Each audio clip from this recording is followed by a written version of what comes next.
ఆంధ్రప్రదేశ్లో అందులోనూ రాయలసీమలో ఆళ్లగడ్డ రాజకీయం రూటే సెపరేటు. ఇక్కడ గంగుల వర్సెస్ భూమా కుటుంబాల మధ్య రాజకీయ ఆధిపత్య పోరాటం కనిపిస్తుంటుంది.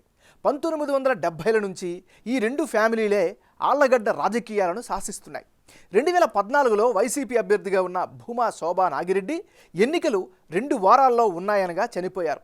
అప్పటికే ఎన్నికల ప్రక్రియ చివరి దశకు చేరుకోవడంతో పోల్స్ నిర్వహించారు. ఆ ఎన్నికల్లో శోభానాగిరెడ్డి గెలిచారు. ఆ తర్వాత వచ్చిన ఉప ఎన్నికలో శోభానాగిరెడ్డి కూతురు భూమా అఖిలప్రియ విజయం సాధించారు. శిల్పకళకు ఈ నియోజకవర్గం పెట్టింది పేరు. ఇదే సెగ్మెంట్లో ప్రాచీన చారిత్రక ఆలయం అహోబలం ఉంది. ఆళ్లగడ్డ నియోజకవర్గ ప్రజలు ఇప్పటిదాకా ఇండిపెండెంట్లు సహా కాంగ్రెస్, టీడీపీ, వైసీపీ పార్టీలను సమంగా ఆదరించారు. మరి ఇప్పుడు మారిన రాజకీయ సమీకరణాలతో ఆళ్లగడ్డలో ఓటర్ నాడి ఎలా ఉందో తెలుసుకునే ముందు 2019 అసెంబ్లీ ఫలితాలను ఓసారి పరిశీలిద్దాం. 2019 ఎన్నికల్లో గంగుల బ్రిజేంద్రరెడ్డి వర్సెస్ భూమా అఖిలప్రియ వీళ్ళిద్దరి మధ్య పోటీ జరిగింది. ఆ ఎన్నికల్లో వైసీపీకి ఏకంగా 57%, తెలుగుదేశానికి 38%, ఇతరులకు 5% ఓట్లు దక్కాయి. అంటే 2019 అసెంబ్లీ ఎన్నికల్లో ఆళ్లగడ్డలో వైసీపీ నుంచి గంగుల బ్రిజేంద్రరెడ్డి, టీడీపీ నుంచి భూమా అఖిలప్రియ పోటీ చేశారు. ఇందులో వైసీపీ నుంచి నిలబడ్డ బ్రిజేంద్రరెడ్డి ఏకంగా 57% ఓట్లు రాబట్టారు. టీడీపీ అభ్యర్థి అఖిలప్రియ 38% ఓట్లు తెచ్చుకున్నారు.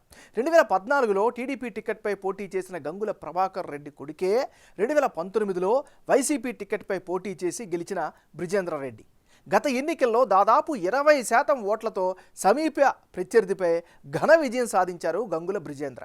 అఖిలప్రియ టీడీపీలోకి వెళ్లడం, అలాగే వైసీపీ రాష్ట్ర వ్యాప్త హవా బ్రిజేందర్ రెడ్డి విజయానికి కారణమైంది. మరి ఈసారి ఎన్నికల్లో ఆళ్లగడ్డ సెగ్మెంట్లో రాజకీయం ఎలా ఉండబోతుందో big TV exclusive detailed election సర్వేలో వెల్లడైన అభిప్రాయాలను ఇప్పుడు పరిశీలిద్దాం. ముందుగా అభ్యర్థుల వారీగా ఎవరి బలాలు బలహీనతలేంటో పరిశీలిద్దాం. ముందుగా గంగుల బ్రిజేందర్ రెడ్డి. ఈసారి ఈయనకి అనుకూలమైనటువంటి అంశాలు ఏమిటి? గంగుల ఫ్యామిలీ 2017లో వైసీపీలో చేరడంతో పూర్తిగా అక్కడ సీన్ అంతా మారిపోయింది, పొలిటికల్ ఈక్వేషన్స్ మారిపోయినాయి. మరోవైపు కుటుంబ బలగం నుంచి గట్టి మద్దతు అయితే ఈయనకి స్పష్టంగా కనిపిస్తోంది. మరోవైపు మంచి కమిట్మెంట్ ఉన్నటువంటి నాయకుడు అనే అభిప్రాయం జనంలో కనిపిస్తూ ఉంది. మరోవైపు గ్రౌండ్ లెవెల్లో యాక్టివ్గా ఉంటున్నారు, ప్రజలతో మమేకమవుతున్నారు. ఇవన్నీ కూడా బ్రిజేంద్రకి కలిసి వచ్చేటువంటి అంశాలు. మరి గంగుల బ్రిజేందర్ రెడ్డికి మైనస్ అయ్యే అంశాలు ఏమిటి? ఆల్మోస్ట్ ఆళ్లగడ్డ నియోజకవర్గ రోడ్ల పరిస్థితి అధ్వానంగా తయారయ్యాయి. ఈ విషయంలో అన్ని వర్గాల వాళ్ళు కూడా నెగిటివ్గా ఉన్నారు. 3 మండలాల్లో తీవ్రమైనటువంటి నీటి ఎద్దడి కనిపిస్తుంది. నీటి కష్టాలు ఈసారి ఈయనకి కష్టమయ్యే అవకాశం ఉంది. ఇక ఆళ్లగడ్డలో ఉద్యోగ అవకాశాల కొరత స్పష్టంగా కొట్టొచ్చినట్లుగా కనిపిస్తోంది. మరోవైపు ఆళ్లగడ్డలో భూముల విలువ పూర్తి స్థాయిలో పడిపోవడం కూడా వ్యాపార వర్గాల్లో వీరిపైన నెగిటివిటీ కనిపిస్తోంది. ఇక విద్యార్థినులకు ప్రత్యేకంగా జూనియర్ కాలేజ్ లేకపోవడం కూడా గత ఎన్నికల్లో ప్రామిస్ కూడా చేశారు. అది లేకపోవడం కూడా సాగకపోవడం మైనస్గా కనిపిస్తోంది. ఇది దీనికి సంబంధించినటువంటి ప్లస్లు మైనస్లు. తెలుగుదేశం పార్టీకి చెందినటువంటి నాయకురాలు భూమా అఖిలప్రియ. మరి అఖిలప్రియకి ఈసారి అనుకూలంగా ఉండేటటువంటి అంశాలేమిటి? ఒకసారి కనుక పరిశీలిస్తే తల్లిదండ్రుల రాజకీయ వారసత్వమే ఆమెకి ప్రధానమైనటువంటి బలంగా ఇప్పటికీ చెప్పుకోవచ్చు. నెక్స్ట్, గత 2 ఏళ్లుగా సెగ్మెంట్లుగా నియోజకవర్గంలో బాగా యాక్టివిటీస్ చేస్తున్నారు, ప్రజలతో మమేకమవుతున్నారు. మరోవైపు నియోజకవర్గంలో ఇమేజ్ పెంచుకోవడం కూడా ఆమెకి బాగా కలిసి వచ్చేటువంటి అంశం. ఇక టీడీపీ కార్యక్రమాలను జోరుగా చేస్తున్నారు, మరోవైపు పార్టీ పరంగా కూడా కార్యక్రమాల్లో పాల్గొంటున్నారు. ఇవన్నీ కూడా ఈమెకి కలిసి వచ్చేటువంటి అంశాలు. మరి భూమా అఖిలప్రియకు మైనస్ అయ్యే అంశాలు ఏమిటి? వైసీపీ అభ్యర్థిని ఏ మేరకు ఢీకొట్టారు అనేటటువంటి అనుమానం కావచ్చు, లేకపోతే ఒక క్వశ్చన్ కావచ్చు, సర్వత్రా వినిపిస్తుంది. ఇది ఈమెకి సంబంధించినటువంటి ప్రధానమైనటువంటి మైనస్గా చెప్పుకోవచ్చు. ఇది ఈమెకి సంబంధించిన ప్లస్లు మైనస్లు. భారతీయ జనతా పార్టీకి చెందినటువంటి నాయకుడు భూమా కిషోర్ రెడ్డి. మరి భూమా కిషోర్ రెడ్డికి అనుకూలమైనటువంటి అంశాలు ఏమిటి? స్ట్రాంగ్ పొలిటికల్ బ్యాక్గ్రౌండ్ ఉండడమే ఈయనకి ప్రధానమైనటువంటి బలం. మరోవైపు ప్రజల్లో పాజిటివ్ ఇమేజ్ని అయితే పెంచుకోగలిగారు. ఇది కిషోర్ రెడ్డికి సంబంధించినటువంటి అనుకూలమైనటువంటి అంశాలు ప్రస్తుతానికి. మరి ఈయనకి మైనస్ అయ్యేటటువంటి అంశాలు ఏమిటి?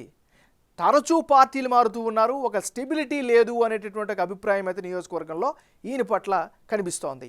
ఇది ఈయనకి సంబంధించినటువంటి ప్లస్లు మైనస్లు.